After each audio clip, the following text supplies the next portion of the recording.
നമ്മുടെ പ്രാർത്ഥനയിൽ നമ്മളെപ്പോഴും ശ്രദ്ധിക്കേണ്ട ഒരു കാര്യം, കുറച്ചു സമയം ദൈവത്തിന്റെ സന്നിധിയിൽ, ദൈവമേ എന്നോട് സംസാരിക്കണമേ, എന്നോട് ഇടപെടണമേ. യെസ്, ഞാൻ എന്താണ്, എൻ്റെ അവസ്ഥ എന്താണ്, പരിശുദ്ധാത്മാവ് എന്നോട് സഹായിക്കണം, എന്നോട് ഇടപെടണമേ, എന്നെ കറക്റ്റ് ചെയ്യണം, എന്നെ ക്ലിയർ ആക്കണമേ, എന്താണ് അങ്ങയുടെ മനസ്സിലിരിക്കുന്ന ഇഷ്ടം, എന്താണ് അങ്ങയുടെ പ്ലാൻ എന്ന് നമ്മൾ യഥാർത്ഥമായി ദൈവത്തോട് ചോദിച്ച് ചോദിച്ച് വരുമ്പോൾ പരിശുദ്ധാത്മാവ് നമ്മളോട് യെസ് പയ്യെ പയ്യെ സാവധാനം കമ്മ്യൂണിക്കേറ്റ് ചെയ്യാൻ തുടങ്ങും.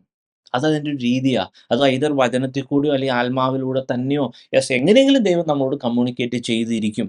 ഹല്ലേലൂയ. പക്ഷേ always give some room, some space, അല്ലെങ്കിൽ ദൈവം നമ്മളോട് സംസാരിക്കുവാനായിട്ടുള്ള ഒരു ഒരു ഒരു സാഹചര്യം പ്രാർത്ഥനയിലും ജീവിതത്തിലും വചനധ്യാനത്തിലും ഉണ്ടാക്കി കൊടുക്കുക. ദൈവം എന്നോട് സംസാരിക്കണമേ എന്നുള്ള ആഗ്രഹത്തോടെ. ഹല്ലേലൂയ.